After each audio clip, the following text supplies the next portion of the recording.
Okay, hi guys, this is Miss McNeil. I am one of the 4th grade teachers at College Achieve, and today I'm going to teach you how to properly set up and use Cornell Notes. So there will be an option for you to use the Cornell Notes on a Google slide, or if you're more comfortable doing them in a notebook, you can also do that. So what you need is just like a regular notebook like this one.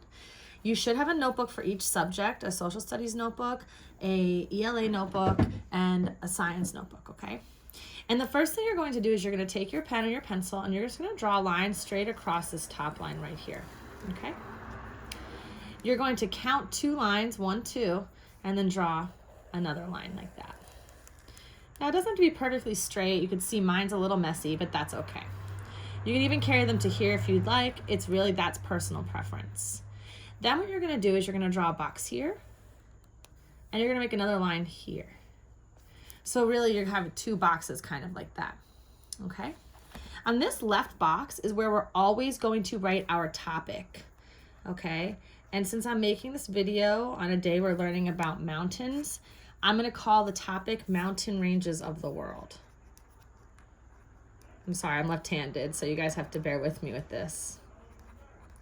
Mountain Ranges of the World. Okay, the topic is really important because when you go through and you complete your Cornell notes or you're looking for your notes to study for a test or to answer questions, having the topic will help you know what notes these are. On this side, you're going to write your heading, and this is super, super important. You're going to put your first and your last name. I'm obviously just putting Miss McNeil, but you are going to write your first and your last name. The date, so today is 9/13/20. The class, so this is going to be for social studies. Here you would write ELA or science or whatever you would use, and then your homeroom.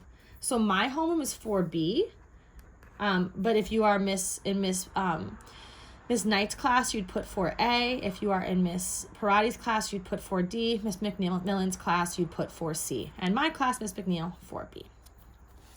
This is where you're going to put your essential question or your objective question of the day. So I'm not going to write that for you right now because the notes might be a little different. It depends on what your teacher gives you, okay? But it's going to be about your objective. So these notes will have the objective here and your teacher will tell you how to do that. You're then gonna take your pen and you're gonna go maybe about 2 fingers width away from the red line. And you're gonna start a line like that you're actually gonna bring straight down your notebook, okay? Oops. This line is where we are gonna put our questions. You won't get to that yet, but this would be the questions, okay? And in this section here, this big section that you see now that we have, from here to here, inside of here is where you're going to write your notes. So you're going to label it notes, okay? I know some of you may have been at College Achieve for a little while, and so you're used to depth and complexity icons, so we're just going to add a couple. You should know that this depth and complexity icon is questions. For our essential question, we always draw the big idea icon. That's our house, okay? And as we write our notes, we will add more details, okay? And the detail icon is, as you know, a flower. Some of you might be thinking, why are we including these icons? They're a little silly, but they really help you organize your information, especially in social studies, okay?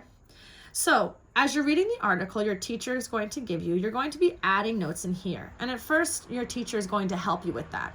Your notes should be brief, short, to the point, and in your own words. If you just copy what you're reading, you're not going to remember that for later, okay?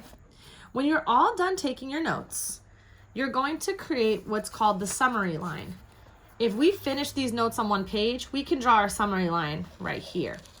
But if our notes go longer than 1 page, then you can draw your summary line wherever the note's finished. So like, let's say the notes ended here, I could draw my summary line right here if I needed to, okay?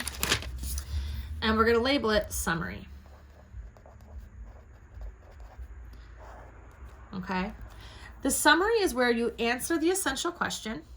Okay, so I'm going to put that. You answer the EQ. And you add important details. And you write a paragraph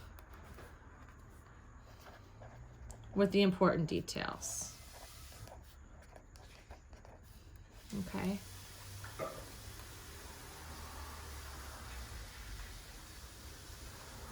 So your summary should probably be anywhere from 3 to 5 sentences. It should not be longer than 3 to 5 sentences. If it's longer than 3 to 5 sentences, you're not writing a summary, you are writing an article. So these would be notes from the article you read, from the reading, notes from the video. We had a detail flower, it's a really good way. From the video we took. Okay, notes from your teacher.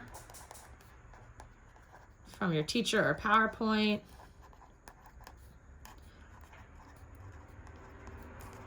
That's also known as Google Slides. Okay. And this part, the questions. So I put the question marks. If you'd like to label it questions, you can. It's really more or less up to you. But this is going to be where you write anywhere from 2 to 3 teacher style questions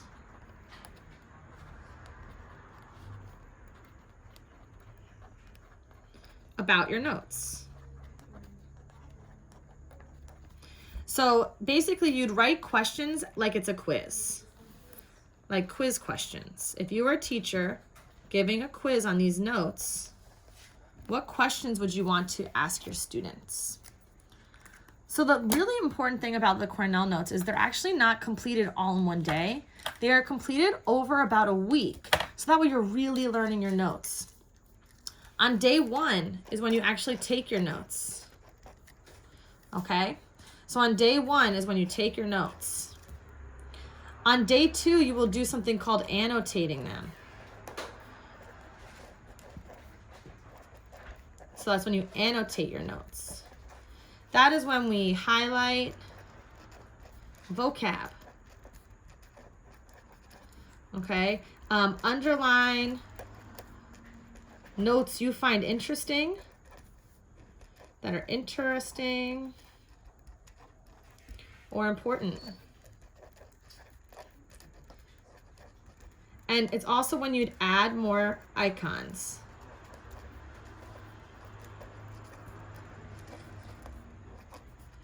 And we will get into the icons, so don't worry about them. Okay? On day 3 is when you would write your questions. Okay? And then finally, on the last day, so whatever the last day of the notes are, is when you will do your summary. The point is to work with these notes over a long period of time so that way you really learn them. Okay? We'll be working on them slowly over the school year. By about October, you guys will be experts on them.